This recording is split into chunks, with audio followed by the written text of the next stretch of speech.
আমাদের এখানে আসে এবারে আজকের হাঁড়ি চললো 4 থেকে 6 হাঁড়ি বললাম। ওই টিএমসির লোকই বেশি অর্ধেক খেয়ে গেল। খাবার সব এখানে যা খেয়েছে তৃণমূলের লোকই সব বেশি অর্ধেক খেয়েছে।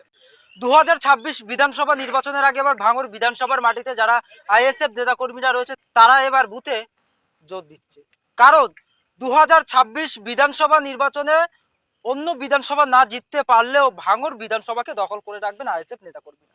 হ্যাঁ, এবং রীতিমধ্যে আজকে এই অঞ্চলের যারা আইএসএফ নেতাকর্মীরা রয়েছে তারা একেবারে হাড়ি হাড়ি খিচুড়ি বা বিরিয়ানি বলতে পারেন চাপিয়ে সাধারণ মানুষের খাইয়েছে। এবং এই মুহূর্তে এই এলাকাতে এসে আমরা একটা খুশির খবর শুনলাম আইএসএফ নেতাকর্মীদের কাছে থেকে।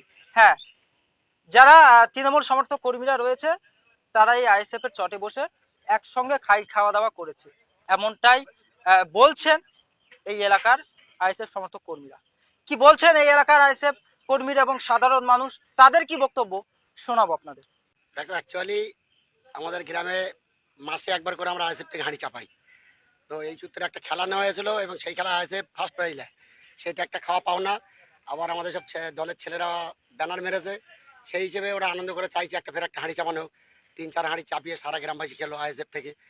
শুধু আইএসএফ না, মানে টোটাল গ্রামবাসী খেলো। আইএসএফরা তো এরকম মার্কা মারা খাওয়া দেয় না, যে আসবে তাদের জন্য খাওয়া ফ্রি। সেটা বলতে পারে তাদের হয়তো কোনো ক্ষমতা আছে, কিন্তু আমাদের ক্ষমতা আমরা তো একটা দেখাবোই। আমাদের ক্ষমতা না থাকলে আমরা হাঁড়ি চাপাবো অত সহজে? আর সেটা ময়দানে দেখা যাবে। এখন থেকে তো আমরা প্রস্তুত রেডি। শুধু অ্যাকচুয়ালি কি বলুন তো, মানে কি বলবো আর, মানে ভাষা নেই, কিছু ভাষা নেই, কিন্তু আমরা রেডি, অটোমেটিক রেডি। যখন খুশি তখন মানে ময়দানে যেতে চাই আমরা। এটা অ্যাকচুয়ালি কোনো থ্রেট দেখিয়ে খাওয়ানো হয়নি, এটা ভালোবাসায় খাওয়ানো হয়েছে। টোটাল গ্রামবাসী কম বেশি সবার বাড়ি থেকে একজন করে এসে খেয়েছে। ভালোবাসায় অনেক কিছু করা যায়।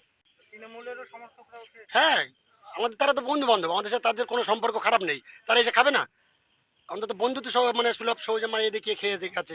আমরা ছেড়ে কথা বলা ছেলে না, আমরা ঝগড়া বাঁধাবো না, ঝগড়া বাঁধলে ছেড়ে কথা বলবো না। ওরকম হুঁশিয়ারি আমাদের সবসময় দেয়, সবসময় দেয়। আমরা ছোটবেলার জন্মগত হুঁশিয়ারি খেয়ে খেয়ে মানুষ, ওরকম হুঁশিয়ারি কিছু মনেই করি না আমরা।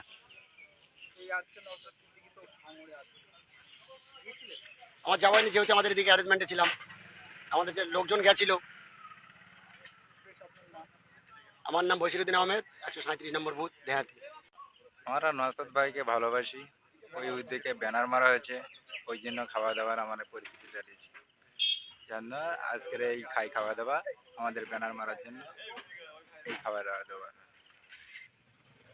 কত হাড়ি চাপানো হয়েছে? কম করে 4 থেকে 6 হাঁড়ি আমরা চাপেছি আজকের।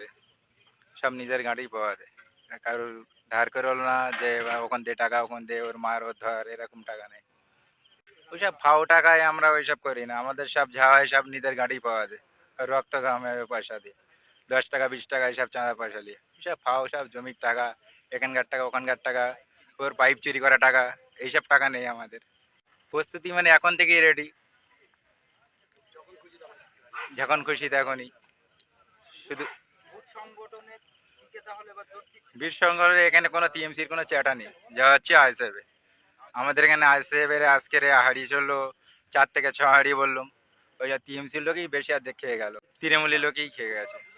এখানে আইএসএফ এর খাবার সব এখানে যা খেয়েছে তৃণমূলের লোকই সব বেশি অর্ধেক খেয়েছে। আমার নাম সালাউদ্দিন মোল্লা। টোটাল যে এমপি ভোটটা হলো না, ওই এমপি ভোটে আমরা যথারীতি রাজনীতি করেছিলাম এবং লড়াইও দিয়েছিলাম। টোটাল 900 কটা পোল হয়েছিল ভোটে, আমি এজেন্ট ছিলাম। 573টা পেয়েছে আইএসএফ, 274টা পেয়েছে টিএমসি, একটা পেয়েছে বিজেপি। মানে ভোটার আছে গ্রামে, যারা ঘর পেয়েছে, যারা নেতৃত্ব দেয়, তাদের বউ আর ছেলে যদি ভোট দিত, মনে হয় আমার মধ্যে 500 ভোট পেত। যারা নেতৃত্ব দেয় তাদের বউরা ছেলেরা আমাদের দিকে ভোট দিয়েছে, এটা আমি গর্ব করে বলতে পারি।